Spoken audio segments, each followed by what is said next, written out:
All right, today we're talking about a true giant of computer science, a heavyweight champion that has been on top for, well, for pretty much forever. But, with every great champion, eventually you have to ask, what happens when a new challenger finally steps into the ring? See, for almost 70 years, there's been one algorithm that has been the absolute gold standard for finding the best route. I mean, if you needed to figure out the most efficient path through any kind of network, we're talking everything from Google Maps to how data packets get to you, you use this one. It was just the king. But what if it's not the best anymore? Recently, a team of researchers dropped a paper that did something a lot of people thought was literally impossible. They found a fundamentally faster way. So how on earth did they do it? Okay, let's dive right in. At its core, this whole story is about a problem that, honestly, every single one of us gets on an intuitive level.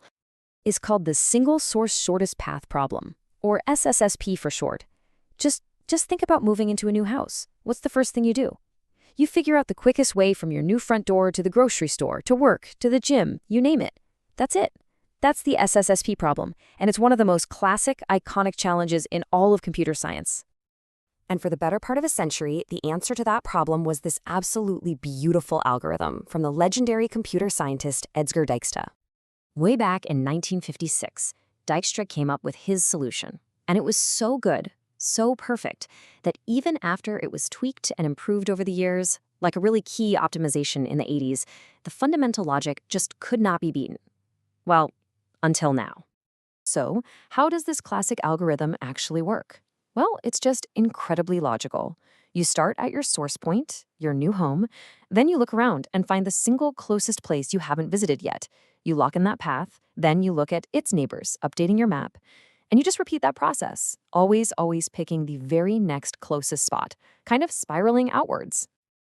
And right there, that reveals both its greatest strength and its hidden weakness. By always picking the absolute closest next node, Dijkstra's algorithm is basically creating a perfectly sorted list of every place you can go, ordered by distance.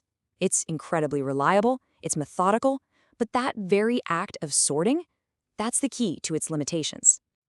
Yeah, that whole sorting process created a fundamental speed limit, a wall that computer scientists have been banging their heads against for 40 years.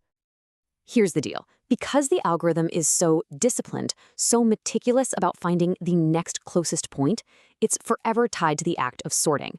And in computer science, sorting takes a certain amount of time. You just can't get any faster than the theoretical limit for how fast you can put a list of things in order. And that gives us the big villain of our story, the sorting barrier.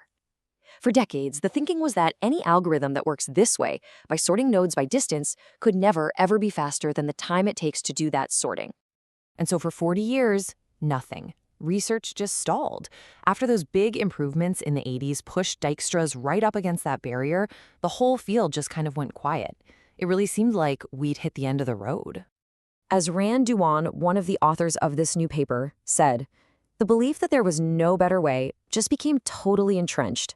It seemed like this elegant, sorting-based approach was just the best way to think about the problem, period.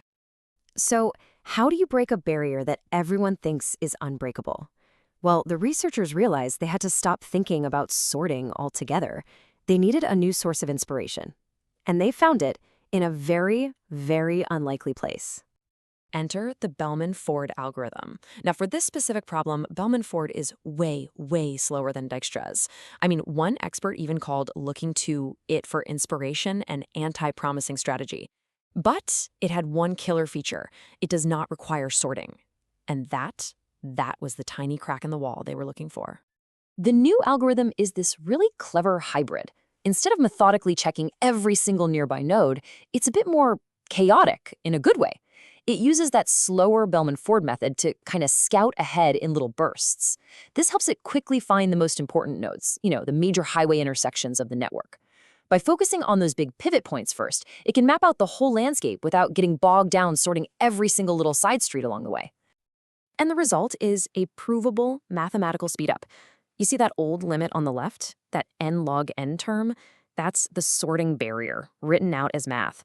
But on the right, the new algorithm swaps that out for a term that grows much more slowly. And for the huge, sprawling networks we have today, that difference is massive. It is fundamentally faster. The barrier was officially broken. Now, a theoretical breakthrough is one thing, and it's amazing. But it brings up the really big question. What happens when the rubber meets the road? How does this thing actually perform when you write it in code? And the answer is yes. But there are some really important catches to understand. I mean, the real-world speed is just stunning. An implementation in the Go programming language shows that on certain types of networks, this new algorithm, which they call BMSP, can be over 5 times faster than a standard Dijkstra implementation. That is a gigantic improvement. But as is usually the case in the real world, this incredible speed comes with a trade-off. This isn't just some magic bullet you can drop in everywhere. Okay, take a look at this data from a test on a really large network. First, look at the time. The new algorithm is an unbelievable 22 times faster. So how did it do that? Well, look at the next row. It got that speed by only exploring about 4% of the entire network. And the price you pay for that is in the last row. The distances it found weren't perfect. They had a pretty significant error margin. Dijkstra's, on the other hand, is always perfect. And that's the key. The new algorithm's power comes from being good enough, trading that absolute perfection for blinding speed. So the big takeaway here is crystal clear. A barrier that stood strong for 40 years has been definitively, mathematically, and practically smashed. Now, Dijkstra's is still going to be the right tool for a lot of jobs, for sure.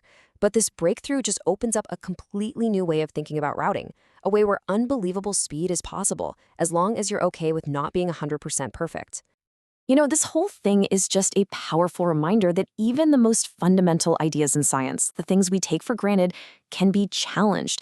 And it leaves us with this really exciting open-ended question: what other unbreakable limits are out there just waiting for the next big idea to come along and shatter them?